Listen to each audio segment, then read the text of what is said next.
welcome back to our one shots. Thank you very much for Sparkles Mandy and RPG Sidebar for putting this whole thing together. I am Get Off McLeod. I'll be your DM this evening. We have our Misty Hearts group running again tonight. Um, these guys have been going through the what is it, Misty Hearts campaign. Um, we had a slight detour, and they have entered into the mists early. As of last session, they were trying to transport a prisoner, Relinen, back from the swamps to the Wandering Inn, right outside of the village of Flan, and they got sucked into the forest, and one of their members went into the mists looking for what they thought was their party member, Bernice. Um, Entering into the forest, or into the mist, rather, excuse me, they found themselves trapped. And that is where we're picking up today. They have wandered through the mist, and they have just been informed that they are in one of the domains of dread. So we're going to pick up where we left off last week. We're going to do a quick introduction of our characters, bring them all online, and we're going to get started with this campaign. As you can see, we're venturing into the second edition adventure of Night of the Walking Dead. This is part one of a, I believe, six-part series of a sequence of events called the Grand Conjunction. We will see how it unfolds forthright, but in the meantime, let's have some fun bringing second edition to life in 5e.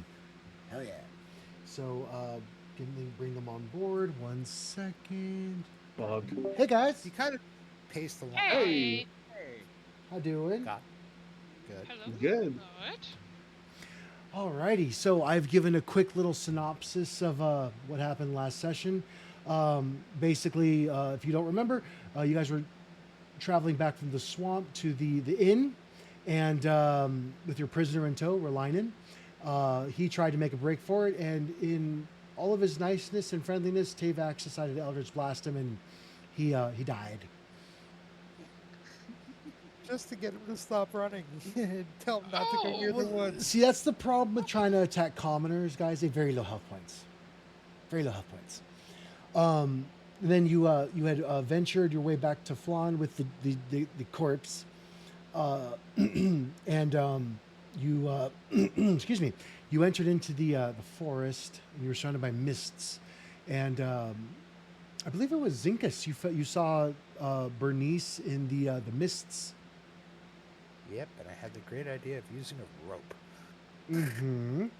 So they tied a rope around you, and you walked into the mists. And shortly thereafter, the rope went slack, leaving Monsor and Tavax and Tazar, who is not present today. Taserface. Standing in the material plane by Flan, confused as all hell. You had a interesting conversation with the elves,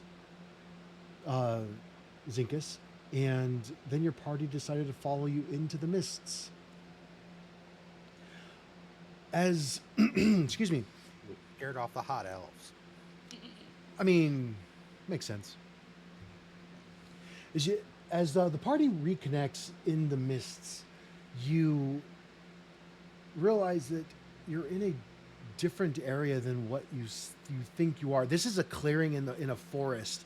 However, as you were walking into the forest, you saw that the trees were birches and beech trees. And as you kind of look around now, Zinkus and yeah, just Zinkus, you recognize the trees as these are some semblance of oak. I don't think we're in Kansas anymore. Good for barrels. We could try to dig some barrels, I guess, but I don't know what we would need Saying barrels for. Just Well, preference. yes. Because whiskey would be good now. I mean, when is I think whiskey you not need- good? I think you'd need more than barrels to get whiskey, though. I'm not an expert. I mean, my dad knows a lot of experts because he owns a bar. but I'm pretty sure that just having the barrels does not constitute having whiskey because there's a lot of people that come in, they drink the whiskey, the barrels are empty, they don't refill. Are you sure? Yes, Okay. they take the old barrels away and bring in the new barrels. And then everybody comes back in. A lot of dwarves. See what I mean? As you talk, Now. you see that the mist kind of dissipates and the elves are gone at this point. It is dusk, just on the other side of night. There's still some brightness to the sky, and as you look around, your scenery looks like this. The ground itself seems to rot beneath your boots. The smell of sulfur and stagnant water coats your throat, and the light of your torches bends strangely in the mist. It feels different, wrong, as though the world that as you knew it has been sectioned off and you are in some kind of a fold of reality. Quickly, you look at your map. One of you would have a map of Faerun. And all Not the this would probably be a Monsor who would have a map. And as you look at your map, Bat country, bad company, big country. Fair enough. That's what we talked about while you were gone. The map says you're in Faerun, still part of the Moonsea Marshes, but the stars above you don't agree. The familiar constellations, Danir's Quill, the Dragon Spine, the Chalice, they fade one by one, and in their place bloom cold, unfamiliar lights, like distant eyes watching through a veil of smoke. The wind dies completely. The silence settles into your area around you, and you hear still, quiet. And for a moment, you think time has stopped. Then, far away, you hear a single bell toll, a low, distant, and mournful peal. The air grows humid and warm, rich with the scent of decay. To your surprise, you see Bernice standing next to you, and Tazar is gone. You are standing on a raft, about I'd say about 5 feet long by 4 feet wide. So you're very close. Drifting through a maze of cypress trees whose roots rise from the water like twisted fingers. Lantern light flickers in the distance, and something unseen moves through the reeds with a slow, deliberate splash. In front of you, there are murky waterways interspersed by islands, small and some a little larger, but never land masses. These are just some of the biggest ones that you've seen are maybe 100 feet by about 30, 40 feet.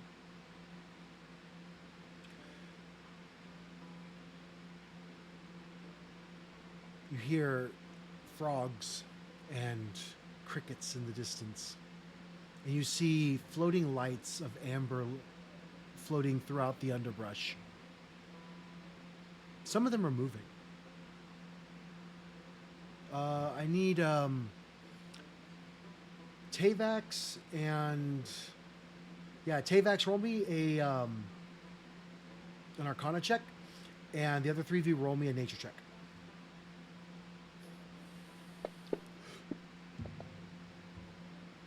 Hell yeah, starting strong.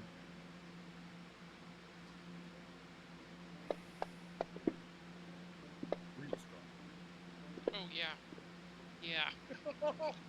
I'm doing great.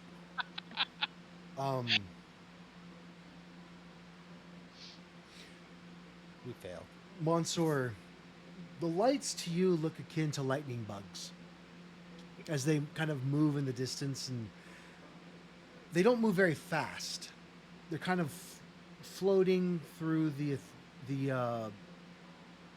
murky, humid air as you watch. Yeah, something like that.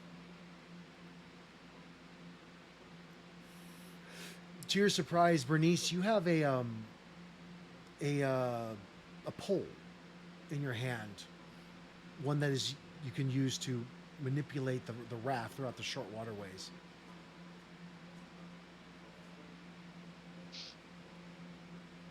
In the I don't know where this came distance, from. Don't say it, Nick. Don't think it. Okay. Resume. thank you for my hall monitor, much appreciated. No problem. I need a perception check from everybody as you look around and you see like the water is still. If you've ever been to like the Florida Everglades, this is pretty much the water. Okay, Bernice is a little messed up from that fog still. That is fair.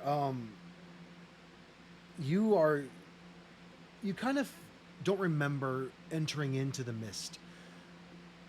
There are fleeting images of you walking and then the mist kind of overtaking you, but you don't remember actually being in control of your movement when you did it.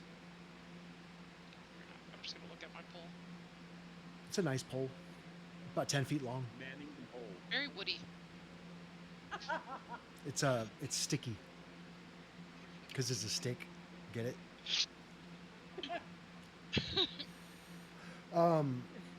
So with an Red rod. 18 and a 19, Monsor and Zinkus, you see there is a light in the distance, about 100 feet away from you, on one of the what looks to be a patch of dry ground. This is not an amber light. This is a white light. Looks to be from a lantern.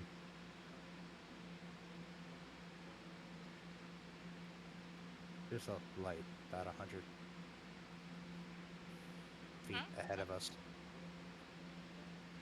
Oh, the Like an distance. amber lance. Looks like a white light, not like these. Like a lantern. I mean, I guess I can use my stick and move us over there. Too many jokes. Yes, that would be great. Please, man the stick. Rod. Thank you. I got. I'm gonna admire if she works the stick. I hate all of you. I work.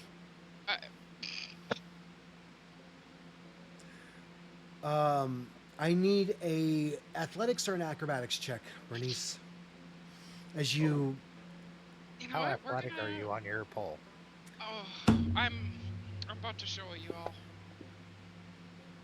this is 17. That's nimby. We good. Can we encourage her by saying work that pole? Please do. Sorry. Maybe making it rain. I don't know. We use gold. That would hurt. It's a waste. It's just gonna go into the water. So it's going to be one of those sessions. Okay, so with disadvantage. I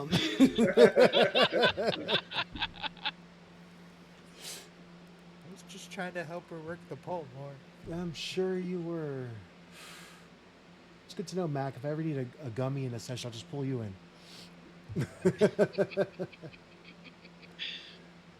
You stand on the raft of black wood, drifting through a maze of cypress trees, as I said. You hear the ripples in the water as Bernice pushes her pole into the water, moving the raft along at a fairly slow pace, taking in the ambiance of this otherwise beautiful, really, scenery. You catch glimpses of these floating lights as one gets within 5 feet of the raft. You see there is no corporeal being in the lights themselves. And I need everyone to roll me a wisdom saving throw. DC is a 12. I'm sorry. What are we doing? Wisdom saving throw? Okay. Right side. gotta get back to the main. No, I'm just focused on Rowan. Oh yes. Alrighty. Why did I get a little triangle? Because you still have bless on Oh. you from the end of Yeah, why last do I- session. Oh, okay, cool. And bless fades. Okay. There we go. Remove bless. You see that Monsieur and Zinkas, you both see Bernice kind of yawing the raft to follow this creature, this mote of light. You have no idea what this is. But she is pushing the raft slowly in this arc going right. And as the mote of light floats towards this particularly dark copse of cypress trees, you see that you're about 30 feet away from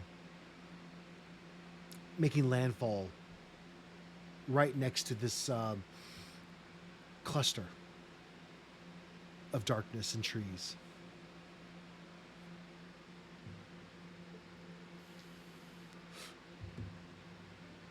So is this like one of those angler fishes where I just see something and I'm going? So, You feel that you are you really Drawn to it? want to follow it. Okay. It's almost like she's being baited. And so you see that the lantern light begins to float off to the left as she goes right, and you're not really pointed in the direction that you had asked her to go to in the first place, but you are in fact pointed at a patch of dry ground. Benize, Hmm? Benize, Yeah. where are you going? To the light? The light went left. We wanted to go left, not to the light Left. or the right. Please, could you reverse your decision? Could we I can Could you try. put the raft that way? As you talk to can I- Bernice, the light floats back in front of Bernice's face, and it kind of makes this wafting figure eight motion in front of her. And I need another wisdom save from you, please, Bernice. Pretty, pretty. Oh, cloud. Yeah. For reference, the term is actually punting the raft. Thank you. Sure. I remember that from Mary Poppins. Punting Yeah, on you're the at- Thames. But I couldn't Yeah. remember the name of the pole. It's a Yeah. punting pole. Thank you. It's a punting pole. Yeah. I don't know if it's any better. I figured you could just say punting instead of pulling or working the pole. Thank you. Actually, that is appreciated. You shake your head, Bernice, and the allure of following this light kind of fades. You realize being a little foolish just following a light somewhere. And you punt the raft back on its original destination. And as you do, the scenery of this area changes. Some of the lights dim, and it looks more like this now. Kinda You pretty. went the wrong way. Beans. That complete with pointy hatted people? No, no. Is that Taylor up there with the pointy hat? Every time out of the corner of your eye you see what looks like Tazar, and as you turn to look at it, it fades. Not this shit again. I like this place. It's pretty. I mean, it is quite lovely. I wouldn't want to build a summer home here, but A winter home. maybe a winter home. Because then this would all be frozen and you can skate more. The So we've reached grass? you no?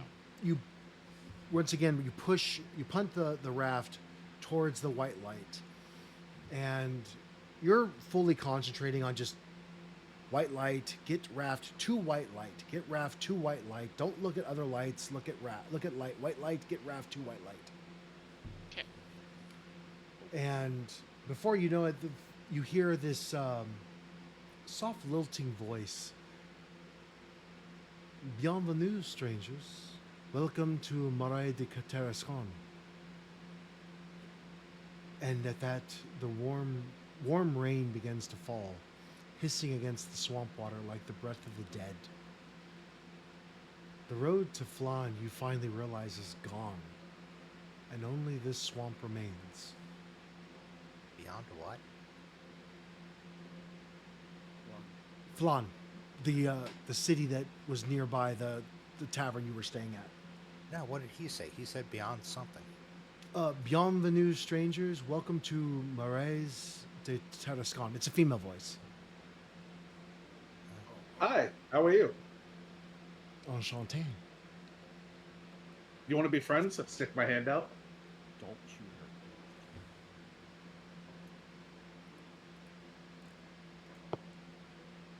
I need to turn you up. Tony, what did you say? I said, please don't shoot her. Would you like to be friends? And I stick my hand out. Shake his hand. And she holds her hand out in a manner of which you can grasp her hand to take it. Enchanté. Grab it. I like little bow. I'm Tabex. How are you? Oh, I am just fine, Sherry. I am doing wonderfully. I have not That's had good. visitors in quite a while. Oh, Oh, what am you're I- lonely. I'm sorry. that is fine. This is the nature of living in the swamp. My It's a name lovely is swamp. My name is Fairwin, and welcome to my home. I have lived here for many years, and I would love some company if you wouldn't mind keeping an old woman company for the evening. And she looks like that. Is she French? So she's a hot She grandma. is speaking with a Cajun accent. Okay. She beckons you off your raft, and you see behind her there's this wooden hut, not new by any sense of the imagination, but homely, comforting. You can smell some decent food cooking on the inside of from a fire. As you look up, the chimney has smoke coming out of the top of it. And as you look around, the night is wet and cold, and it would probably be for your future to be walking in cold rain to go to your next destination, or you have this woman in front of you who's offering you shelter. I don't care what they're doing. I want to come hear some stories from you. You remind me of my grandmother. Can I make an insight check? Because it started off with warm rain and then it got cold. Absolutely.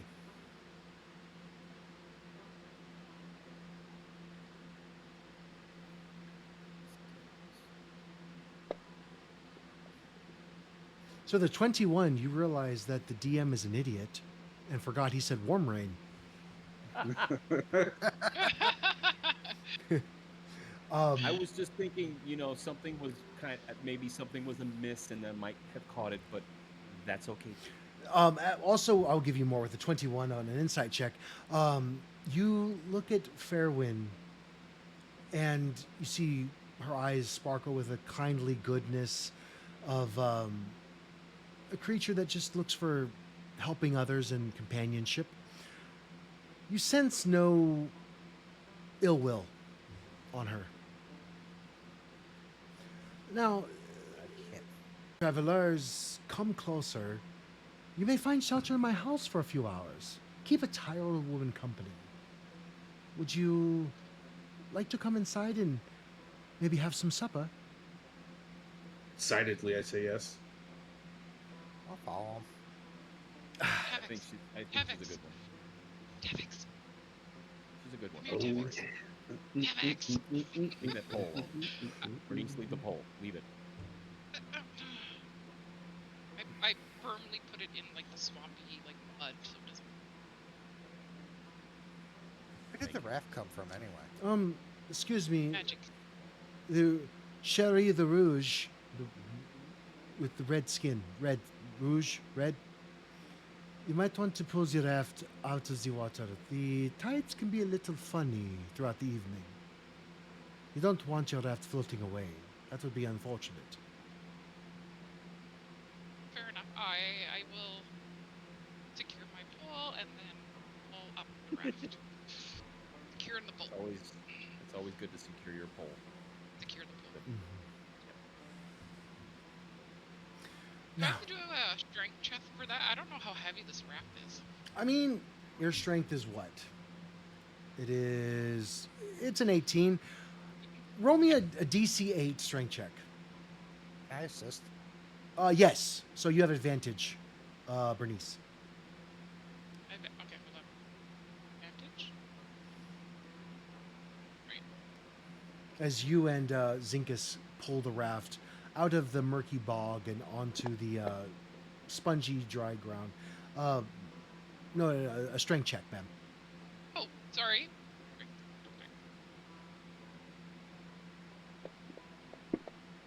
There we go. It's a 17. There we go. So you and Zinkus very easily pull this raft out of the bog, and you seat it firmly on this spongy, marshy ground. As you kind of take a step off the raft, your feet sink in about a half an inch or bit. You're not in mud. This is more of a boggy, like what's the word? Like mossy ground. It's spongy. Very good, Sherry, very good. Now, when you come out, whether you stay the night or you go out in the morning, you will have your mode of conveyance ready for you, yes? Yes, thank you.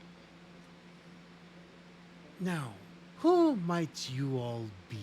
As I said, my name is Fairwin, and this is Zinkus. Hello, Zinkus. And Hello. who are the rest? Oh, not Zinkus, sorry. This is Tavax. Who are the rest of you? Oh, I apologize. I do not mean to be so rude, dear. My name is Bernice, and I go to shake her hand. She shakes your hand. It's a pleasure, Bernice. You're so very tall, so very big. Thank you. I'm flattered. She, I'll come up and I'll introduce myself as Zinkus. you're but a boy. What are you doing in my swamp? Looks adventuring with them. You look like you've just been off your mother's teat for about 3 months now. How could you possibly be ready to go adventuring? I'm old enough. I'm 99. No, you're older than I am. That is very funny. You must not be human. No, I'm an elf. An elf. How amazing. Well, if you're an elf, then that must mean that you, and she points to Monsor, must be a dwarf. Yes, and he bows deeply to her. And she like fans her face and she curtsies. It's a pleasure. The pleasure is all mine, lady. Enchanté. Now, before you catch the death of the rain, please come inside. I have dinner prepared. I hope you like vegetable and beef stew. Some No bitch. crusty bread and some aperitif. Please, Thank you. come in.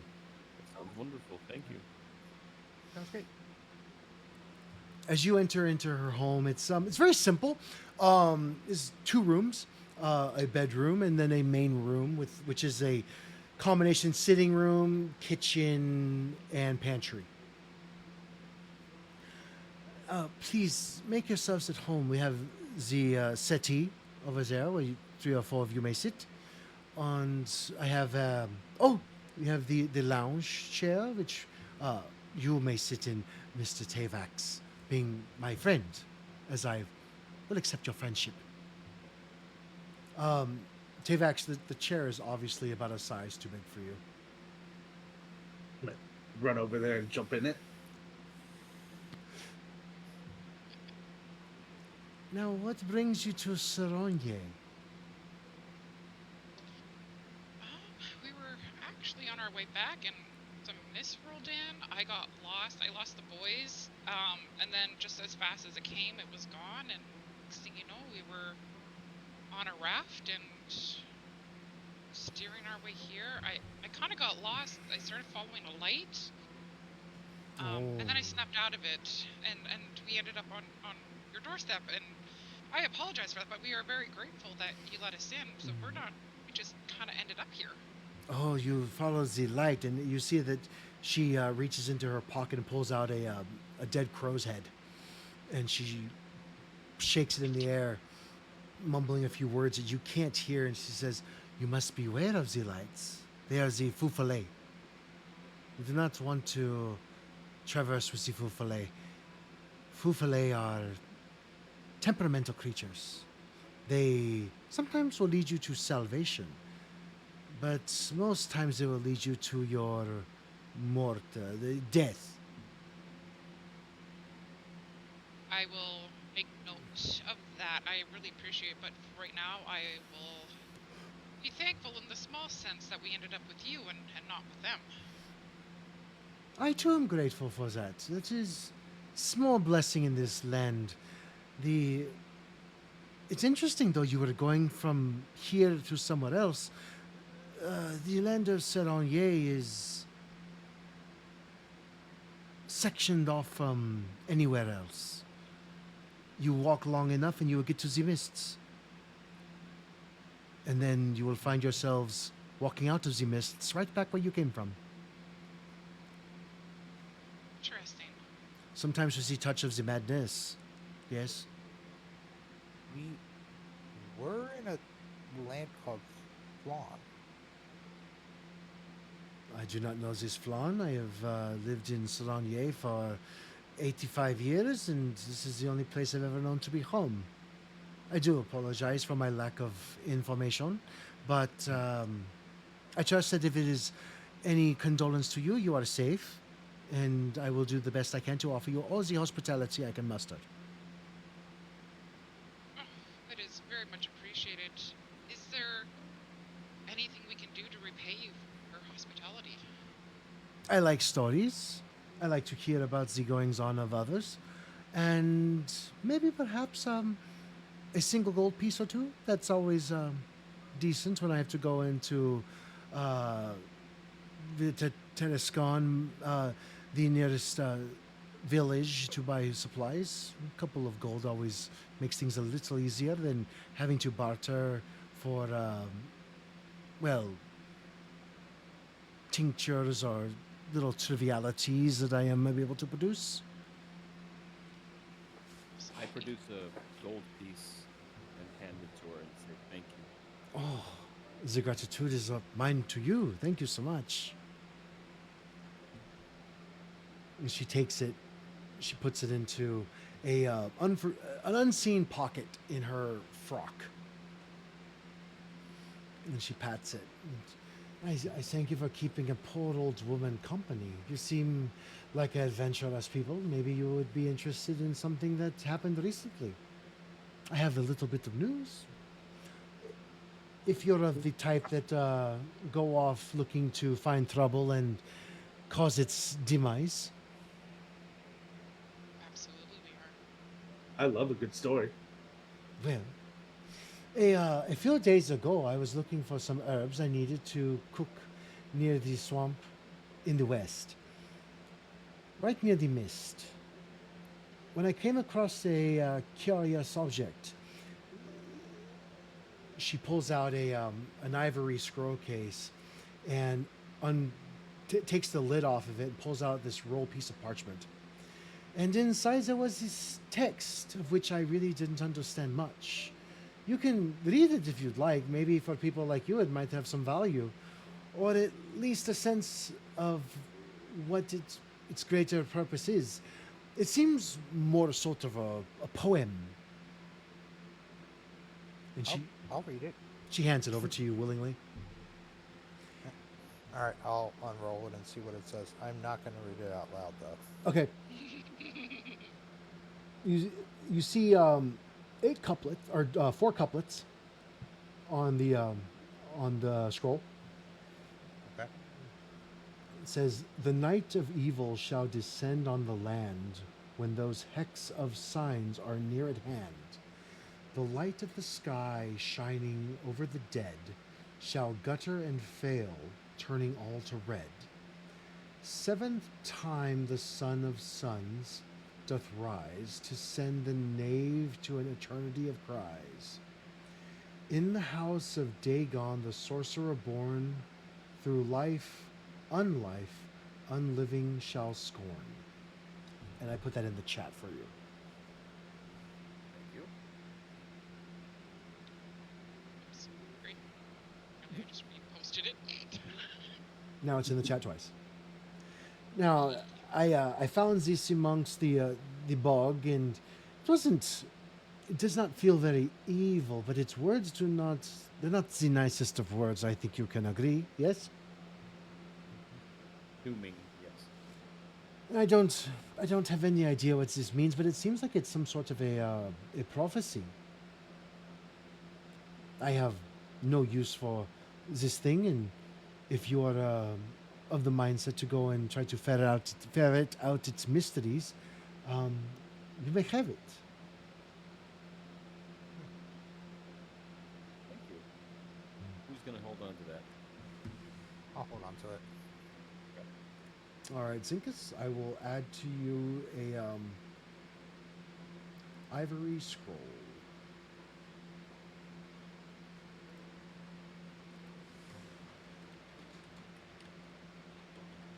Since like it's not a spell, I'll read it to everybody. Mm-hmm.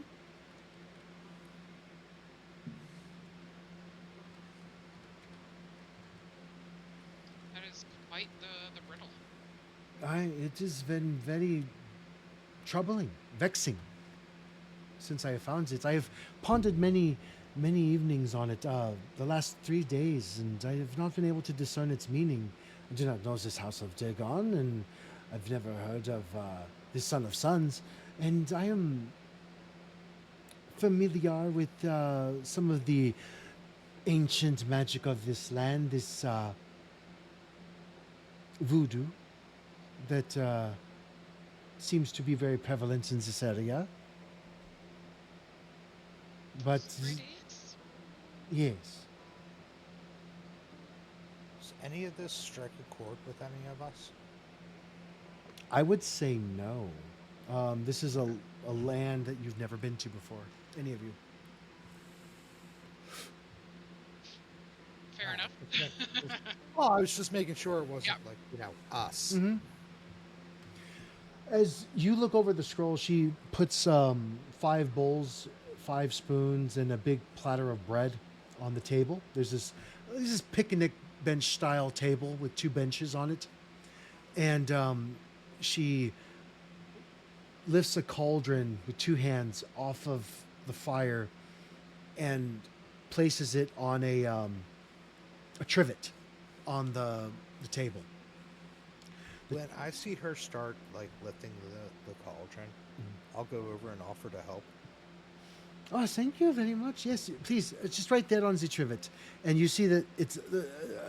For those of you who don't know, a trivet is an iron platform that you put on a table, so you can put your hot dishes on it, and you don't burn your tablecloth or your table. Thank you, Mandy. I would have no idea what a trivet is otherwise. It is in the shape of a crow's head. That is cool. Roll me, Zinkus, roll me a nature check, please. Okay.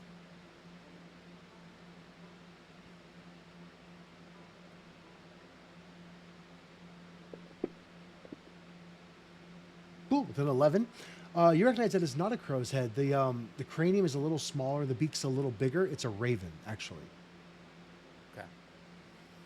You just put it right down the trivet, and I will start to ladle the food out for everyone. I trust you are hungry, and um, well, this is not the fine dining of great halls and adventurous king's courts, as I'm sure you're used to. This is the best fare I have to offer, and I trust me, it is very delicious and nutritious. It will keep you moving and keep your body fed.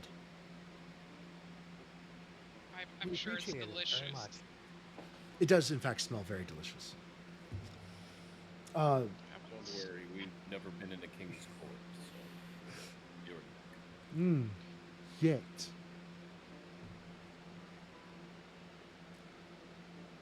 Take us all again. She quickly ladles your bowls full of stew, and it's a brown broth with potatoes and carrots, some string beans, and cubes of browned meat that smell very succulent. There's a sage and rosemary smell to it. Zinkus, as you go to tuck in, she smacks your hand. She says, "What? You must wait for all the people to be present. We do not eat by ourselves. We have company, and we must enjoy the company. Yes?" Yes. Oh, that. She takes her seat at the head of the table. "Please, come sit." I go sit down. I'm gonna pull out my trumpet, and I'm going to play her a tune from my time in the caravan Roll me, as a thank you for dinner. roll me performance check. I'm gonna use my inspiration. Alrighty.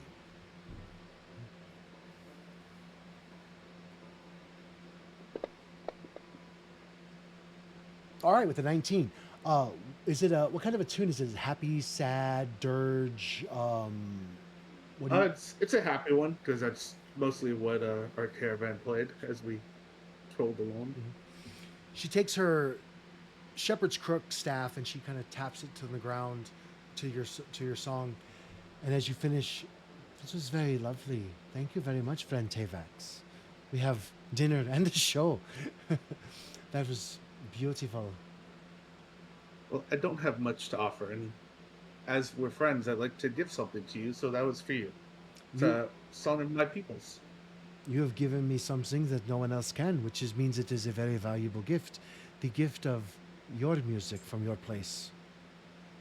I thank you very much. Now, please, before it gets cold, sit. Then I'll sit down. She fills all of your goblets full of water from a pitcher. Everything here looks very traditional, old, but not like ruined, but like antique. The pitcher that she pours is looks to be of crystal. Monsieur, you would definitely know it's crystal. And looks to be, by your dwarvish recollection, please roll me a history check, a stone cunning check, since crystal is from the earth.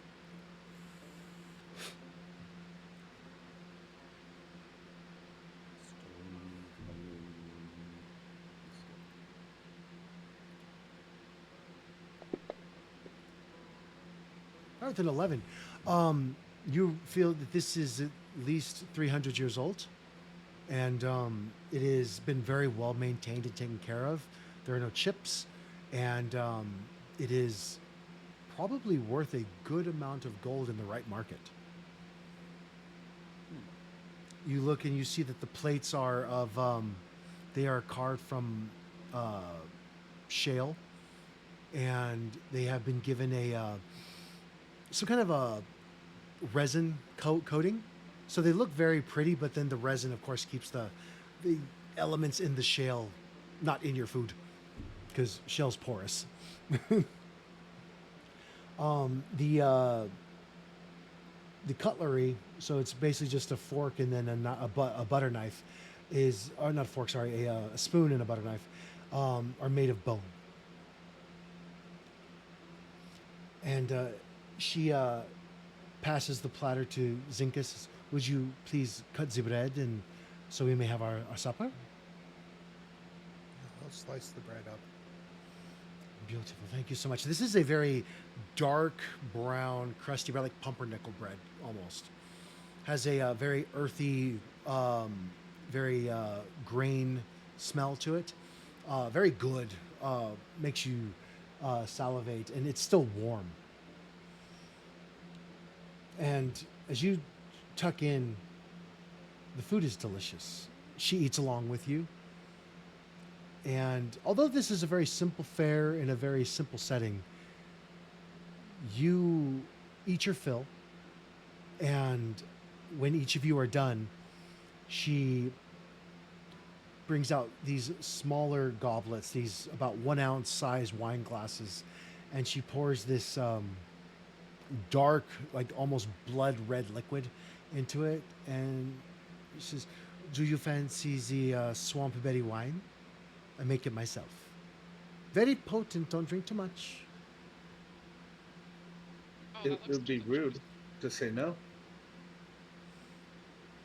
As she Right as that. as she pours it, it's almost syrupy, very viscous liquid. Um, and although the color of blood, it smells very sweet. And as you taste it, you can almost taste this interesting mix of salty and sweet, like mostly sweet with a tinge of salty aftertaste to it. And you kind of think back to the land outside and realize, oh, that's salt water out there. Okay, so it's swamp berries and berries grow in the salt water. Okay, it's very pleasing to the palate. Zinkus will watch like Bernice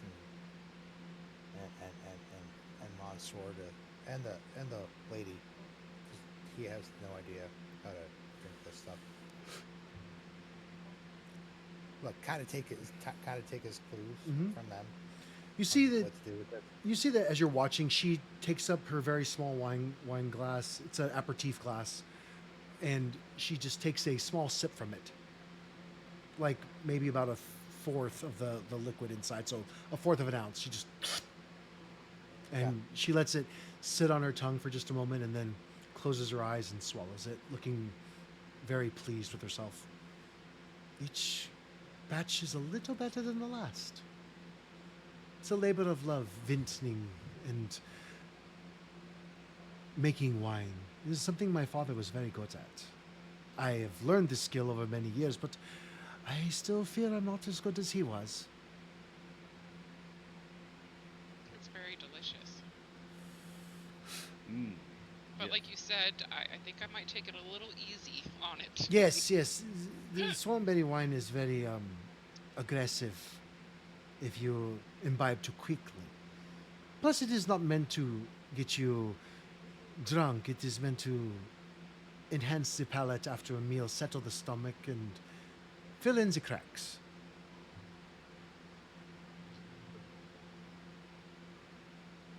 Would you mind And if I had another slice of bread, please? Help yourself, please. And she pushes the platter towards you, Tavex. I'm gonna take off a slice of bread and then I'm gonna put it in my bag and say, "Hey, sorry, I got you something. What is it? Is that bread? It's bread." Oh, Tavex. Thank you. This is homemade, not store bought. Mhm. You feel your pack get a Oh. little lighter as the bread gets absorbed by something in your pack. can I roll a perception check? I would like to ask her a question, but I would like to look around to see if I notice if she has any more like raven skulls around her house or anything like if I can see more because than just what's on her staff. Okay, so you wouldn't need a perception check for that. It's very if they were there, It's they very would, obvious? they would be very Okay. obvious. So you look around and you see that there are now it's a funny word, but in voodoo it's called fetishes, where there are little dolls or curios that are made from the environment around her to resemble things that are in real life. You see that there are several fetishes of these. They look like what are the corn silk dolls? Hmm. And you can tell that one's a man and one's a woman, and there are three smaller ones, and they're in this on this shelf that is higher than everything else. They're about a foot down from the ceiling, and there's little platters of food that look to be about a day old next to them, and a small glass of this brown liquid on that same shelf. And then as you look around, you see that there are a couple of fully reassembled raven skeletons that are interspersed throughout the house, and you see a mosaic that looks like a cypress tree in the swamp made out of crocodile teeth. Okay. So, okay. Um, if you don't mind me asking, dear, and I hope you don't think it's too impolite, I've noticed quite the decor around your place. Very, very interesting. Is there some symbolic meaning behind all of this? Well, yes, everything has a meaning in my home. It's frivolous to put up things that are just there for looks.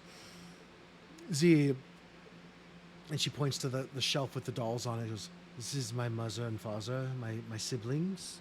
They have passed on, and Lord Mizroy has taken them into their servitude.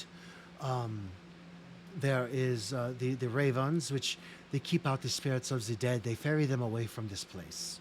Um, I am very grateful for the ravens. This is a very dark place without any help, and I would not want to be so far away from civilization without any assistance."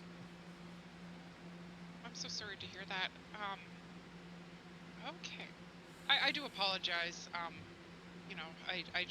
I wasn't sure, and I found it to be quite interesting. No, no, you're fine. This is totally okay. I mean, you don't really walk into most places in Soronier without wondering, oh, there's bones on the wall. Why are there bones? Um, it's not a common occurrence, but I am very learned in the ways of the magic of this land, and you do what you must to keep yourself safe.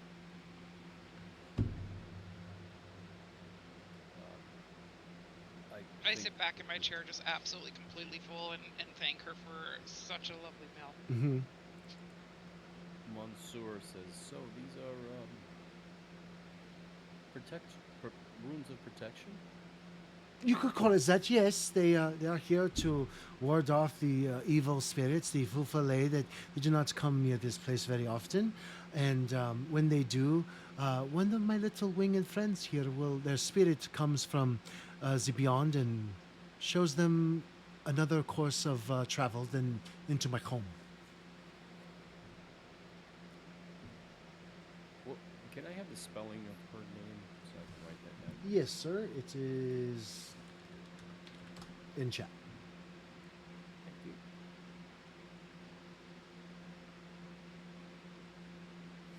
you. Could you tell me a story? Do you want a story? I can. Let me see. I could come up with a story. Oh, you should sit down. So I'm gonna jump off the chair. You should sit here. Oh, well, that is. I thought we were all at the table. It is. I would imagine you would have maybe moved, possibly. Yeah. I will tell you the story of. I guess we'll like kind of automatically offer to wash dishes and stuff like that, just because. As you would, family. as you would try to get it, just oh, please do not. It is. It takes care of itself. I will manage. Please, be comfortable. If you smoke, please bring out your pipe, and I have tobacco here, and you may partake. And she takes out a very long church key pipe and packs it about a half bowl full of tobacco, and lights it from an ember from the fire. The smoke is very sweet, like a Cavendish smell to it. Black and tan. A little more refined than that.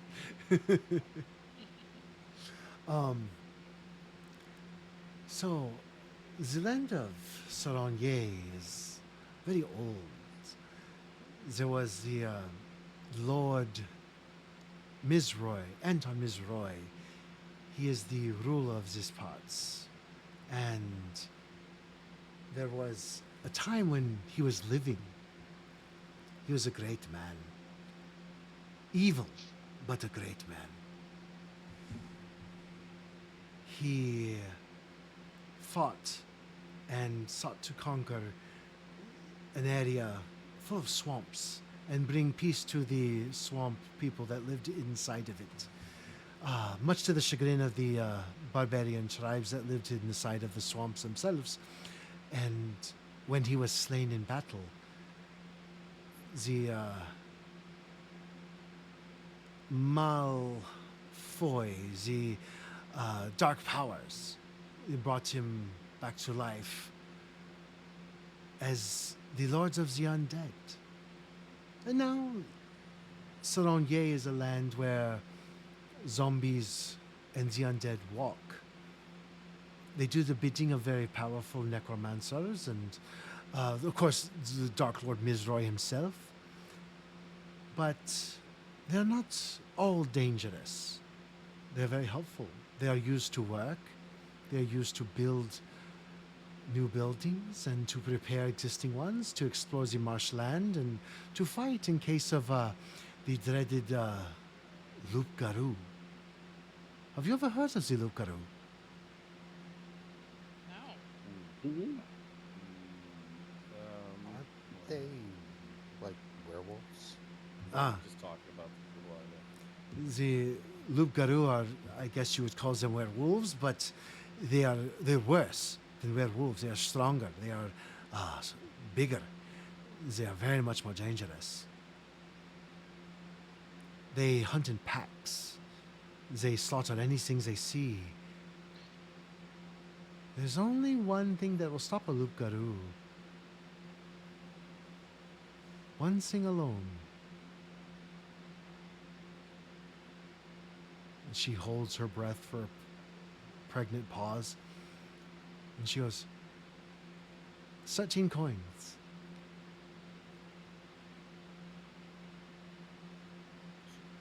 13 coins? Coins, yes. Shiny, You- metal. You want What us kind to of give you coins?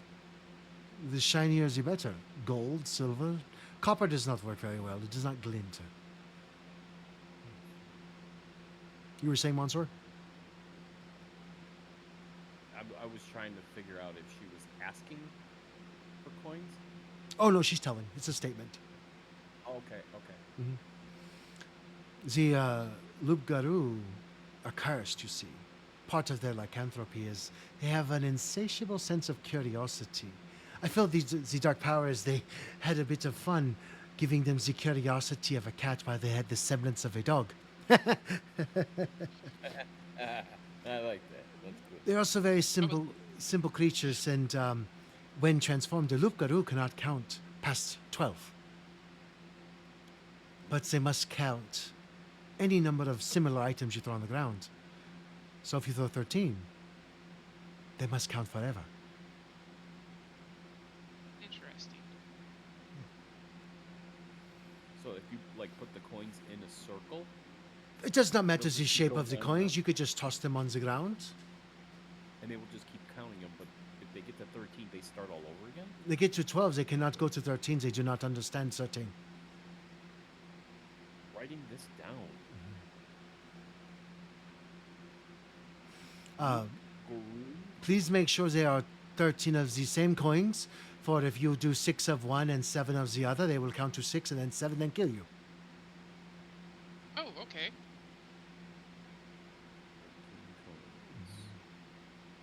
I look over it right Similar. down to put. Let's see. Loop Guru, 13 coins, similar value, correct? They just have to be the same kind of coin, yes.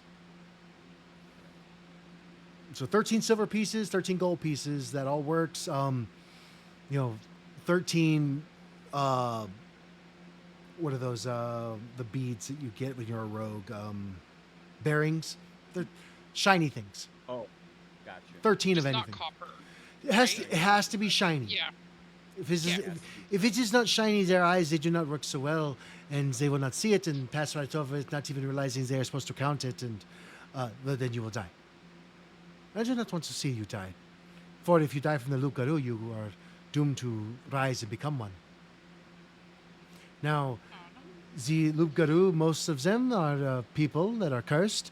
The ones that are slain by the Lupgaru rise as only Lupgaru.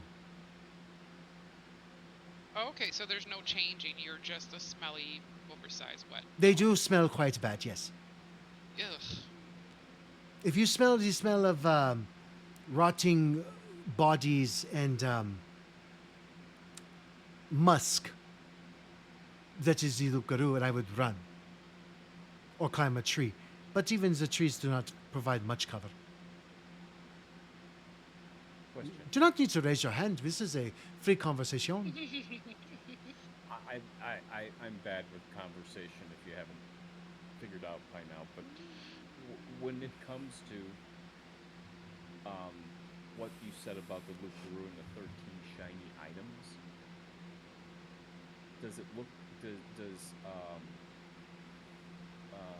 Monsieur think or kind of put together that this might be something that entrances them?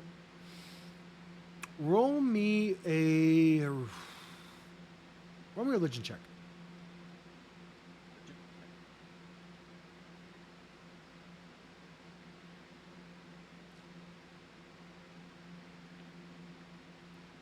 Yeah.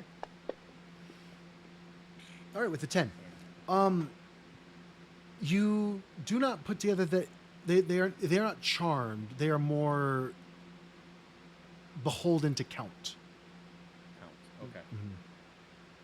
Treat it like yeah, Mhm. obsessive compulsive disorder. Okay, Exactly. got it. Now, if you happen to throw the 13 coins onto the ground or whatever shiny objects you have, please understand, do not interact with the Lupkaru anymore. You must leave quickly. For anything that angers them, you hit them, you cast a spell on them, it will break the fixation to count, and they will just murder you once again.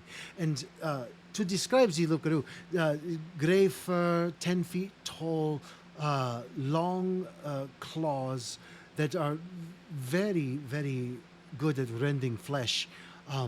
Unless you have a very powerful weapon, one that has been imbued by magic, you will not hurt them at all. So you said they're 10 feet tall. They're stinky, right? Yes. They have.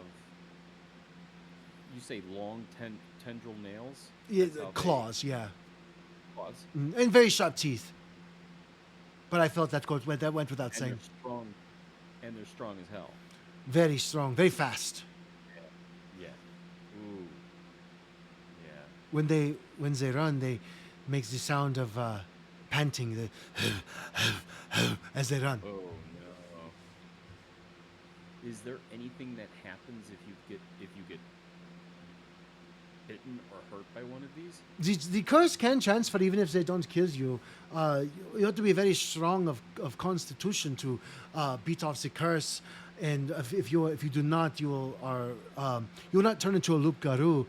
You'll turn into a werewolf, but you will be a feral werewolf. You will lack any control of yourself or any ability to distinguish friend from foe, and you will just attack the nearest living creature. But if Well, this he's really. if this sorry. happen if this happens to you, you find Ferwin, and if you're just a werewolf, I could possibly reverse the curse. For you are not new, or you're not what's his word? I'm sorry, common is my second language. You are not originally cursed. Ah, okay. So one seems to be subservient to the other. Yes, if you are if you a larger Lucaru, that's a different story. if you were born Lupgaru, I cannot remove curse. That is above my power. But if you are changed into werewolf, I could possibly restore you. These things mate. You know, I've never asked them. Okay. Well, you. As he's like deep in conversation, just for like shits and giggles, Bernice is gonna walk by him, just go like that in the back of his neck to freak him out. Really? Yeah. That's not hard. Oh. Actually, it's kind of like a. Oh, sorry. Ooh. Oh, sorry. I was trying to scare you. It's a little more exciting than that. I will say that 10 feet tall, stinky, large claws. Curse. Okay. All right. I think we got enough here. Do you we have don't wanna do you have really silver mess with these weapons? things? Ooh, no. I would invest in some if you're going to be in Saronye very long. And to be fair, since you're in Saronye, you will probably be here for a very long time. That sounds like a great idea. The bonus blacksmith at action. the Marais de Terrascon, he can fit you with your weapons with the silver coating to so you may at least stand a chance against the Loup-garou. Although I do pray and hope that the Loup-garou do not find you. There are many more dangers in the swamp besides the Loup-garou. To be fair, there's crocodiles, there's giant frogs, there's the fufale, there's several other aberrant creatures that really That's do. what he said. Holy crap. And those things are not magical. They are just normal creatures. They just get hungry. You understand? The frogs, these giant frogs, they can eat you whole, and you're inside of them. Wow. Damn it! It's Florida all over again. It is. It's like Florida and Australia had a baby. Oh, it's horrible. Ugh. And populated with New Orleans people. Now, do not be afraid. This my humble abode does not allow for these things to come nearby. The crocodiles, they do lurk in the swamps. They like to live near places they could find the camouflage. Yeah. The frogs, it's very difficult to detect them, for they sound like regular frogs. My best idea is to, if you were to see frogs, pick one and murder it, and then move on to the next. There's really no other way to get rid of them. They are So pests. they're just obstacles. Just wipe them out because they're of no use anyways. Or are they evil little creatures? Or Obstacles, unless they eat you, and then in which case you are the fodder for their obstacle. Yes. it's the survival of the fittest. Okay, I got you. This is the swamp. Yes, it's the way things are done. Yes. Yes. Like Tulp. That other place. I heard. It is getting late, and if you would like to stay the night, you're more than welcome to. However, I must be retiring now, and you are free, of course, to go or to stay. I am not one to keep people longer than they request, but please feel free to find a spot on the settee or in the chairs, and take yourself a rest, or you may disembark. I would love to stay the night if you don't mind. And in the morning, before we go, if you have any potions of healing to sell, I would love to buy some from you Well, if you have some. Why wait for the morning when we can do this now? Who knows what tomorrow brings in store for any of us? Oh, you're not wrong, dear. I do have 2 potions of healing. I've managed to procure them from the alchemist over at the Marais de Terrascon. She's a very lovely woman, and she's very good at her craft. I will sell them to you for 65 gold. I have 34 gold. Just so you know, if you need some. I only have 28 for some reason. I have 42. We can pull them together. At least, well, the 60. I mean, she has 2 of them, so that's 130. Do we want to pull gold together and put it in our team like inventory? Yeah. yeah. Yeah. I mean, for now. For yeah, now, it until makes someone- more sense. Yeah. Because I mean, if one of us gets hurt, we can't give you the other potion. Well, wait a minute. Also, just so that because I just remembered, do you have the items, the rubies?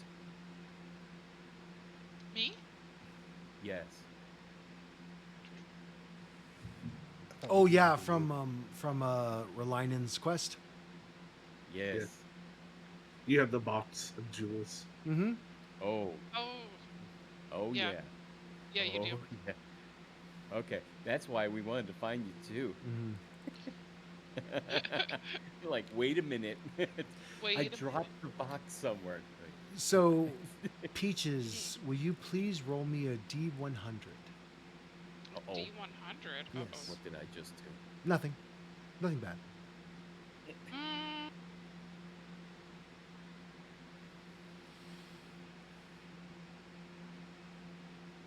just straight out, or? Yep, just straight out. Okay. The dice. The fate. Or the dice. Fate. Fate dice. There we go. 8 dice. Fate dice. Okay, 20. It's those double zeros on the other side of the D4. Yeah. Yeah. I just want to make. Oh, there's 2 of them. Yep, they're supposed Oh, to be. I had. Okay. Okay, so 67. Fair bet. Might be something good. It's around that area. I'm going to add 450 gold to your inventory, Peaches, since you are not going to be returning those to the gentleman anymore. So it's 400. He's gonna be mad. There, Let's not run into him. there's your gold. He'll be dead. So All right. it is 130 gold to buy both of the healing potions. Okay. I will do that, and then I will put them in our combined inventory. Okay, so then remove me 130 gold, please. Okay. And I will add. Yeah, you updated it up already. Nice. Where's your party inventory? There it is. 2. Okay. Yeah, if I'm mathing right, that should be 360. Yeah. Okay. So And as she hands you the 2 potions of healing, you hand her the 130 gold. This is going to be a very lovely month. I will be able to afford lots of things. Thank you so much. I will also give you this, and she hands you a bleached white raven skull. oh, that's You, beautiful. you take this, dear. This will give you some extra help with avoiding the fou fillet. And now, when you have to make a wisdom save to not follow the lights, you, Peaches, may roll with advantage. Aww, Nice. I love it. Give her a little hug. She pats you on the shoulder and she says, I mean no offense, but the strong and silent types, the ones that hits the things and they get very angry, they usually are not very good at not following the fou fillet. Yeah. She puts the skull in your hands and curls your fingers over it and pats your hand. You keep that on you now. You keep it safe. I tuck it away, right in my. Now, Nice and secure. I will be heading off to bed, and you may, like I said, you may stay if you'd like. But I wish you all the best, and may the good spirit's blessings be upon you for the rest of the evening and for your entire time while you are in Solanier. Thank you. Thank you. And good night, dear. Good night. Good night, friend. There's still leftovers on the table if you get hungry in the night. The pitcher of water is full if you get thirsty. Please help yourselves. And she walks over to the bedroom and she smiles at each of you and closes the door. And you all settle in to take a long rest. Everyone, get out your bedrolls. While you all get comfortable in this new terrain, it is a very humid environment. You probably won't need to be covered by the bedrolls, but the cushioning will probably be preferable. Each of you fall asleep, and you get a good night's rest, and that is where we'll leave you for now. All right. All right, I will be. You guys will take a long rest, and we'll be back in just a few.